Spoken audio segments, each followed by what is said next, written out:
Syidaralun Abdur Rozak, ayah Ayu Tinting, dikabarkan harus dilarikan ke rumah sakit belum lama ini.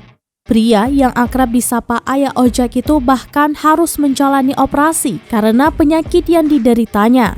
Dilarikan ke rumah sakit usai pulang dari menjalani ibadah umroh, Ayah Ojak sempat dikira hanya kelelahan. Namun ternyata Ayah Ojak sampai harus menjalani operasi karena penyakit hernia yang dideritanya. Lalu, seperti apa penyakit hernia ini? Dan apa tanda hernia harus dioperasi? Hernia terjadi ketika jaringan lemak atau organ mendorong melalui tempat yang lemah di jaringan ikan atau dinding otot di sekitarnya. Hernia biasanya tidak membaik dengan sendirinya, mereka cenderung menjadi lebih besar. Dalam kasus yang jarang terjadi, mereka dapat menyebabkan komplikasi yang mengancam jiwa. Itu sebabnya dokter sering merekomendasikan operasi, tetapi tidak setiap hernia membutuhkan perawatan segera.